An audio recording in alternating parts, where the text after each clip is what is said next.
First and foremost, I want to give all praise, honor, and glory to Yahweh, Bahashem, Yahweh Shai, Bahashem, Rakak, Wadash. Yahweh is the name of who this world ignorantly calls God. Yahweh Shai is the name of who this world ignorantly calls Jesus. Bahashem means in the name. Rakah means spirit. Kodash means holy. And that's all in the Paleo Hebrew. I also want to give double honors to the outer bishops and apostles of Great Millstone that taught me this truth. Today I wanted to go into how, and through the trials and tribulations that we go through, ultimately what we're being meant to learn, what we're being taught, is obedience, okay? And to ultimately submit ourselves to Yahweh or Yahweh Shai, okay? And the only way that's going to happen is through experience, right? Through going through situations and realizing that the only way out is to have faith and fully submit yourself. Because in this time of grace, we're being built up, right? We're going through that furnace of affliction. We're being refined as silver and gold to ultimately be like Yahweh Shai. And one thing about Yahweh Shai is he was obedient, as it says here. And let's get this in Hebrews chapter 5 and verse 7. It says, who in the days of his flesh, when he had offered up prayers and supplications with strong crying and tears unto him that was able to save him from death, and was heard in that he feared. And this was talking about when Yahweh Shai was asking Yahweh to take away that cup, right? Take away the things he had to go through, right? Ultimately being crucified. Because it said that he was very heavy in the spirit, and he was just like us. Even though he was sinless, he still had emotions, and he was very grieved because he knew what he had to go through. So he asked Yahweh to take the cup away, and ultimately he didn't. But it goes on to say, though he were a son, yet learned he obedience by the things which he suffered, right? He learned obedience by the things which he suffered. And something about that today is just the exact way Yahweh Shai learned obedience through suffering. That's what the elect are going to do today in this time, okay? Through the suffering, through the trials and tribulations that we're going to have to go through, that's ultimately going to teach us obedience and really show us that Yahweh Bahashim Yahweh Shai provides. That Yahweh, his name means he exists. And that's all we have to rely on and understand is that he can get us out of any situation if we just obey him and truly have faith. Because that's what it's going to come down to, right? Isaiah 10 and 20 goes into how there's going to be a time where we're not going to rely on those that smote us, but rely on Yahweh, Bahashim Yahweh Shai. Okay, and that's the day of Jacob's trouble, the great hour of temptation. So through these trials and tribulations, we're being made ready mentally and physically to be able to go through those times, with flying colors, plus. Let's get this in Isaiah chapter 48 and verse 10. It says, behold, I have refined thee, but not with silver. I have chosen thee in the furnace of affliction. Why? For mine own sake. Even for mine own sake will I do it. For how should my name be polluted, and I will not give my glory unto another? Okay, because ultimately, he's doing this for his sake, right? For us to be pure, right? Not defiled, pretty much holy and acceptable. Romans 12 and 1, right? That's why we present our bodies a living sacrifice. Okay, but the point is, he's refining us, right? In the furnace of affliction, which goes into adversity, trials, tribulations. That's why we have to go through things that are not pleasant to the flesh. That's why your car will break down. You'll lose your job. You'll lose your woman. All things will happen that you'll never expect.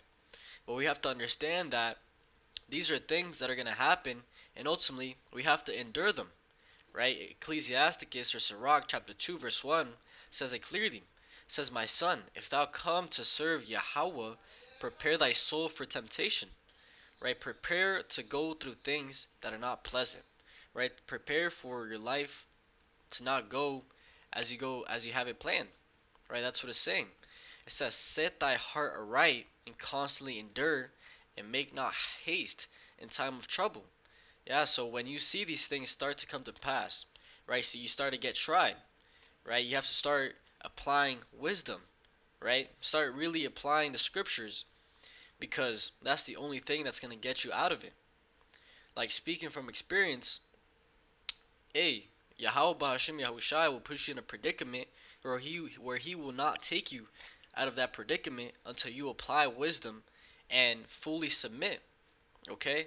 And then as soon as you do that, hey, he'll show you that he was in control the entire time and that he was just waiting for that. Right? And ultimately what that was doing was refining you, right? Fixing your mindset and putting you in a better type of state, a better state, right? Fixing you. Because the only way to fix someone, to really change the way they live, is to change the way they think. And through going through tests, right, things that are not comfortable, right, that leads to growth, right? It leads to changing your mind frame and changing the way you think. And ultimately, the way our mindset is being changed to a faith-based mindset, right? We're no longer relying on the world and the things of this world, right? As soon as you start catching hell, hey, we instantly go to Yahweh wa Yahweh Shai, right? Start praying, fasting for him to help us, to deliver us. But verse 3 says, cleave unto him and depart not away, that thou mayest be increased at thy last end. Because the entire reason we're doing this is to receive salvation, right? Our trials and tribulations are referred to as a light affliction compared to what we're going to receive at the end. Verse 4 says, whatsoever is brought upon thee, take cheerfully, and be patient when thou art changed to a low estate. Right? Patience. Okay? Obedience. Right? Discipline. These are all things that tie together, and these are traits of an elect member. Okay? And if you don't have these traits, best believe Yahweh Bahashim Yahushai is going to put you in predicaments to build that skill, right? To really sharpen you and hone you to be like Yahushai, because that's the image we're striving for. Verse 5 says, for gold is tried in the fire, and acceptable men in the furnace of adversity. Right? Same thing Isaiah 48 said over here. Right? We're being refined in the furnace of affliction to ultimately come out pure. Right? He wants to see his image on us. Verse 6 says, believe in him and he will help thee. Order thy way aright and trust in him. And that's the key point. One of the key points I wanted to get is that we have to believe in him. Right? Just how I was going into. If you don't fully submit yourself to him, hey, that hell's not going to change.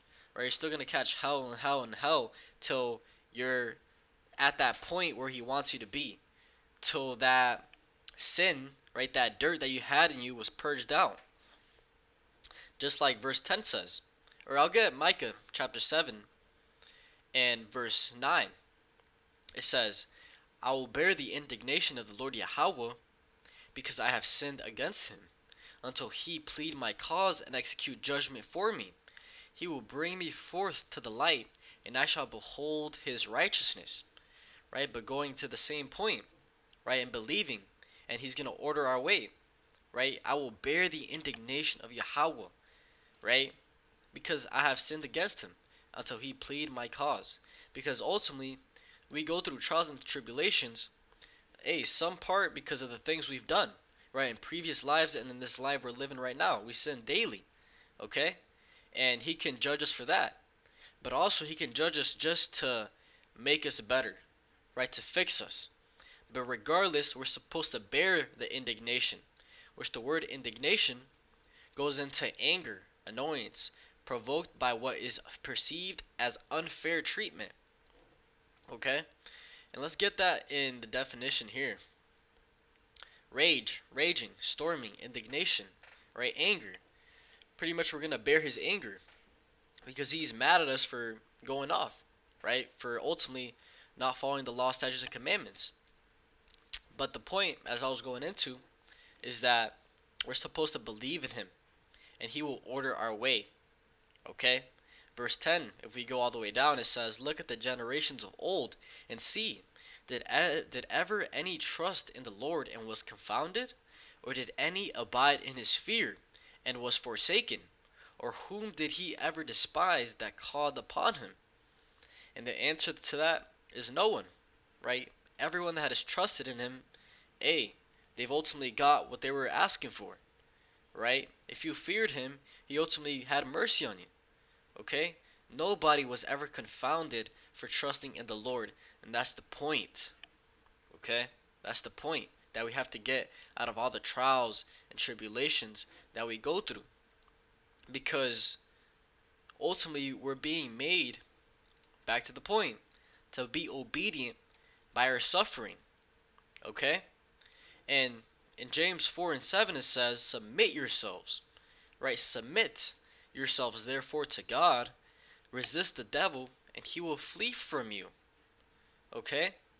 So if we're going through temptations and trials, which ultimately that comes from the devil, right, sent by Yahweh, right, we have to submit ourselves, and he will leave, right? So going back into the same point of how, hey, if you're going through trials and tribulations, you gotta apply wisdom and really, hey, look at what he's trying to teach you, the point, because you have that voice in you, right? The Holy Spirit that is telling you what you need to do, but the flesh is gonna fight daily, right, to do its way, right, to find the easy route, because submitting yourself and having full faith is very difficult, right? It's very, very difficult.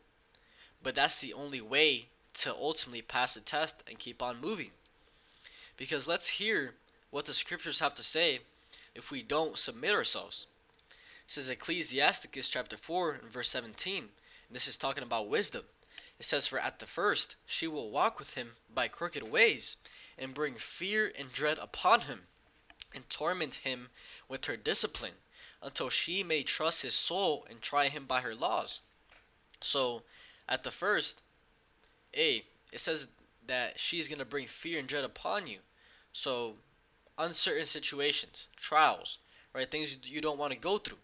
And it says, torment him with her discipline, right? You're pretty much going to have to apply wisdom, right? Apply the scriptures until she may trust his soul and try him by her laws, right? Until you pretty much pass the test, right? Until Yahweh Bahashim Yahweh Shai looks down and sees that, hey, you're following the scriptures, right? You're doing the right thing. You're submitting yourself. You're being obedient.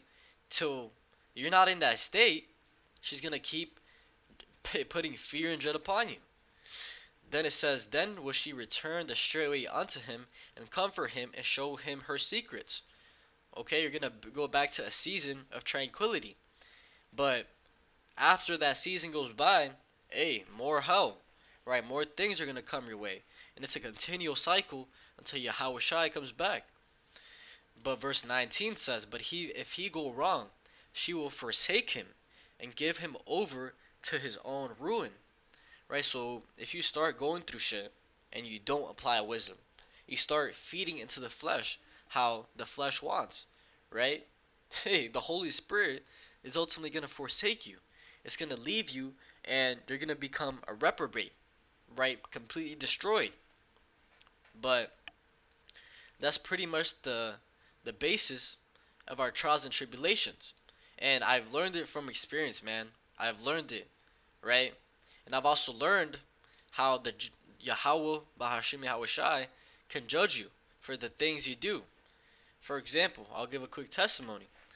I used to deal with this demon, right? Complete demonic woman, right? And there was this one day I decided to fast, right? I told Yahweh Bahashim Yahweh Shai, I'm gonna fast a day for you.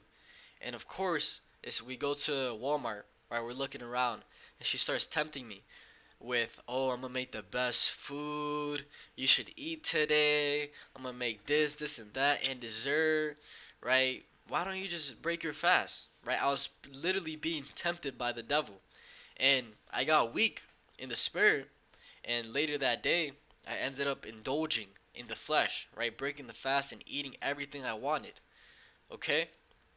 And in my spirit, I'm like, it was just another fast. Like I'll get the next one, right? I fell short. That's what I was thinking. But Yahweh Bashim Yahweh Shai, he looked down upon me, and he brought judgment upon me. Okay, that same night when I went to sleep, I had the worst night sweats, the worst fever. I woke up super sick, couldn't sleep at all at night. Like, I was 100 degrees, super hot in the middle of the night, and 5 minutes would pass later, and I'd be super cold. I was literally tormented the entire night, and the following day, I felt like shit. I was sick. And I perceived that to be judgment from the Lord for breaking that fast. Okay? Pretty much showing me, hey, if you go off, hey, there's consequences. Right? If you don't submit yourself and do as you were said to do, right? Follow my will, there are consequences, right? And that showed me, or that instilled a different type of fear into my life and into my walk, because it showed me that He is, right? And that if I go wrong, He will forsake me and bring judgment upon me, right? Just how we read in Micah 7 and 9, the indignation of Yahweh, because I have sinned against Him until He plead my cause and execute judgment for me, right? I will bear it. And He showed me that. He showed me judgment, man. Let's put it like that. But another scenario, right? I was going through afflictions, right? I was being afflicted, and there's something I wanted, right? I was going after it carnally. I'm not going to go exactly into what it is, but I was going into it carnally, through a carnal aspect, and it wouldn't go my way. It would not go my way as hard as I would want to try. But as soon as I started to resist the flesh, right? To just say, hey, Yahweh Shai is going to give it to me when I want it, right? I'm just going to submit myself to Him and stop chasing it carnally and just have faith. Man, instantly, boom, in a matter of days, He gave me what I wanted. And ultimately, as we read in Ecclesiasticus chapter 4, right? She will return the straight way unto him and comfort him, right? Wisdom comforted me, right? He gave me what I was seeking for, because ultimately I bared the indignation, right? I was obedient. Okay, I suffered. I submitted myself to Yahweh Ba'ashim Yahweh Shai, and I had faith. And that's another faith booster, right? Just Him showing me that as soon as I submitted myself to Him and had faith, instantly, right, He changed my whole scenario and my whole situation. Okay? But through these trials and tribulations is how we're going to be built up to ultimately endure the time of Jacob's trouble. But let me see what else I had here. One more in 1 Corinthians chapter 10 and verse 13. It says, there hath no temptation taken you, but such as is common to man. But Yahweh is faithful, who will not suffer you to be tempted above that ye are able, but will with the temptation also make a way to escape, that ye may be able to bear it. Okay, and I can, as I was just going into, that directly went into the situation I was dealing with, right? I saw the two sides of the coin. It was either try and pursue it my way, the carnal way, or pursue it the way of Yahweh Ba'ashim Yahweh Shai and let Him do His work, right? Have faith and just submit myself, right? Be obedient, okay? That goes into the temptation, right? Making a way to escape. That was the true way to escape, right? Being able to bear it was having faith. Because the other way, let me tell you, when I say I tried everything I could do through my carnal means and nothing worked. But as soon as I had faith and submitted myself, in the blink of an eye, He changed everything. And that was why I was going into the point of how, till you don't change your mind, till you don't fix and ultimately go or learn the lesson of why you're going through what you're going through, your situation is not going to change, man. You're going to keep catching hell. You're going to stay in that affliction. But yeah, I wanted to all over the place, but the point was today that, as it goes into, though he were a son, yet learned he obedience by the things which he suffered. And that's what the elect are doing today. We're learning obedience, right? Learning how to submit ourselves, okay? How to bear the indignation, okay? How to believe in Him, right? All these things the scriptures talk about, to constantly endure, make not haste. These are all things that we're learning by the suffering, right? The trials and tribulations, the afflictions that we go through on a day-to-day basis. Ultimately, to be perfect, right? To be like Yahushua. But hopefully this was edifying. But with that, I want to give all praise, honor, and glory to Yahweh, Bahashem, Yahweh Shai, Bahashem, Rakah, Wadash, and double honors to the outer bishops and apostles of Great Millstone that taught me this truth. Shalom to elect. Shalom.